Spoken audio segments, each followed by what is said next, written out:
When you picture a caterpillar, you probably think of a little green worm, quietly munching on a leaf. But what if I told you there's a caterpillar in Hawaii that hunts snails, ties them down with silk, and eats them alive? And as a finishing touch, it sometimes takes the empty shell and adds it to its own portable armor. This isn't science fiction. This is Hyposmocoma molluscivora, the snail-eating caterpillar, and its survival strategy is one of the most surprising in the entire animal kingdom. Yeah, that's a real thing. And it's a fantastic look at how weird evolution can get. Deep in the forests of the Hawaiian islands of Maui and Molokai, scientists study a group of moths famous for their weird and wonderful habits. This group, Hyposmocoma, has species that can live and breathe underwater and others that are carnivorous, a trait that's incredibly rare for caterpillars. Of the roughly 180,000 known species of moths and butterflies, only a tiny fraction are predators. The snail-eating caterpillar isn't just one of the weirdest insects ever discovered. It's a clue to how evolution can take one of the most ordinary creatures in nature and turn it into something that feels almost alien. It's a creature that rewrites the rulebook for what a caterpillar is supposed to be. And once you understand the brutal logic of how it survives, it all starts to make a twisted kind of sense. The what and how for most of us, caterpillar, means one thing: a small, plant-eating machine that eventually becomes a moth or a butterfly. That's the standard playbook. Less than 1% of all known moth and butterfly species are carnivorous, and most of those prey on small, soft-bodied insects. This is where our snail eater breaks from the pack. It belongs to the Hawaiian moth genus Hyposmocoma, famous for its larvae making portable silk cases. Think of it like a tiny, walking sleeping bag that the caterpillar builds for protection. But Hyposmocoma molluscivora takes that architectural impulse and turns it into a weapon. Instead of just chewing on leaves, this caterpillar is a hunter. When it finds a snail, it doesn't attack while the snail is moving. It waits for it to stop. Then, in a stunning display of predatory behavior, the caterpillar begins to spin silk, tying the snail down to the leaf or branch. Once the snail is completely trapped, the caterpillar crawls inside the shell and eats the snail alive. Then comes the part that gives this creature its reputation. After the meal, the caterpillar sometimes takes the now empty snail shell and attaches it to its own silk case. So the case isn't just a case. It's a disguise. It's camouflage made from its victim's own home. Scientists believe the shells might offer extra physical protection or help the caterpillar blend in with shell debris on the forest floor, hiding it from its own predators. This behavior was so unexpected that when researchers first heard reports of it, they were skeptical, until they saw it for themselves in the lab. When presented with a buffet of typical caterpillar foods, these picky eaters refused everything until they were given snails. The why to understand this, you have to think about the world from a tiny caterpillar's point of view. Life is dangerous. Everything wants to eat you. So, you have to get creative. This caterpillar's strategy is a masterclass in exploiting a niche. First, food. By targeting snails, the caterpillar taps into a food source that very few other insects are built to handle. Snails are slow, soft-bodied, and full of protein.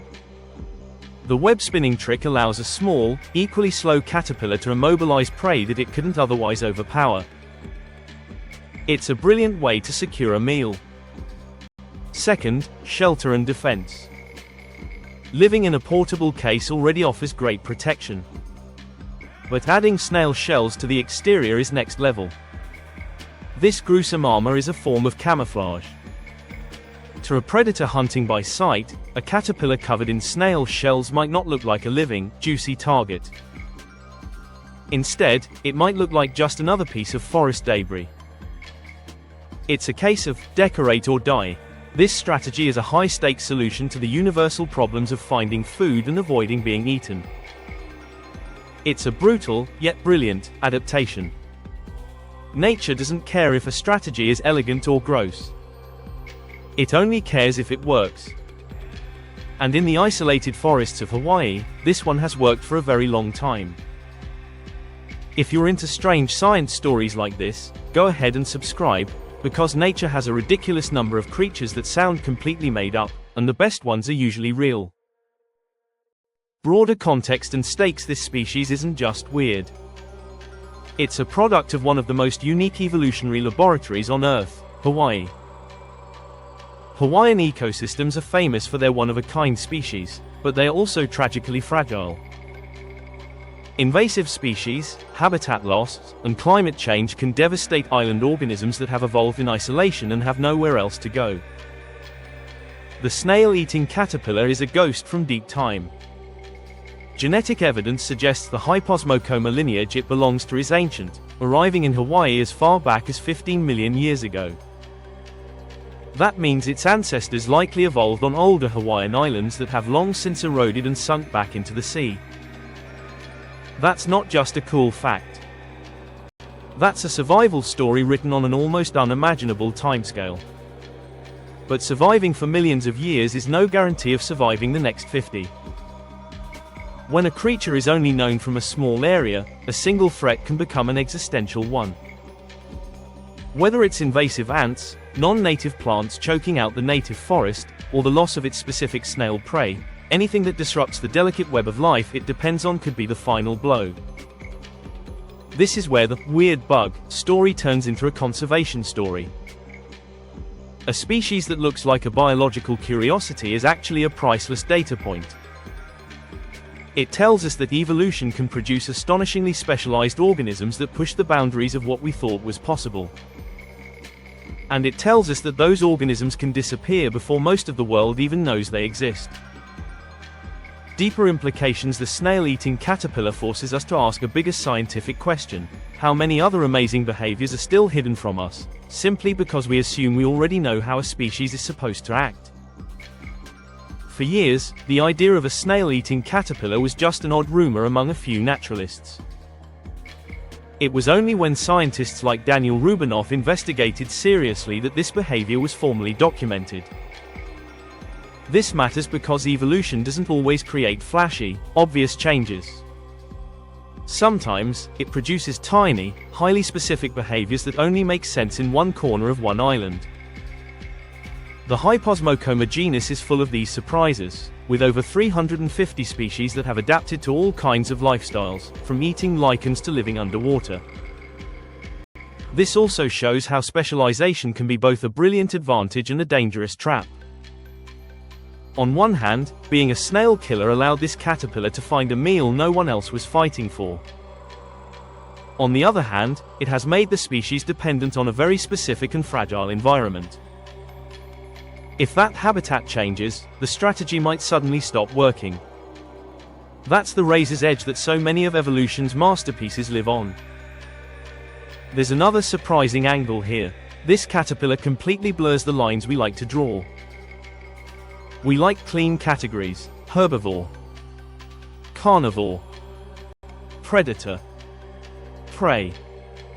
But nature rarely cooperates with our neat little boxes. This insect lives in the gray zone. It's a powerful reminder that survival isn't always about strength or speed. Sometimes it's about timing, deception, and finding a loophole in somebody else's system. That's probably why people are so fascinated by it. It's not just creepy. It's strategic. So, what can you actually take away from a caterpillar that hunts snails and wears their shells? First, that evolution is far more creative, and frankly, more bizarre than most people think. It doesn't work from a neat blueprint. It works from pressure, chance, and whatever weird solution happens to improve the odds of survival. Second, that the smallest habitats can hold the biggest discoveries. A few islands in the middle of the Pacific produced one of the strangest insects on Earth. That should make us pay much more attention to the small, wild places that still haven't been fully explored. And third, that in biology, gross and important are often the same thing. The snail-eating caterpillar might seem like a nightmare, But it's also a living lesson in adaptation, ecological niche finding, and the urgent need for conservation. When you hear about a bizarre species, don't just ask, why does it do that? Ask, what problem was it solving? That one question can turn a monster into a masterpiece. This caterpillar isn't just a creepy bug with a bad habit. It's a tiny evolutionary experiment that figured out how to become a top predator in a world of leaves. It's weird. It's rare. And it's real.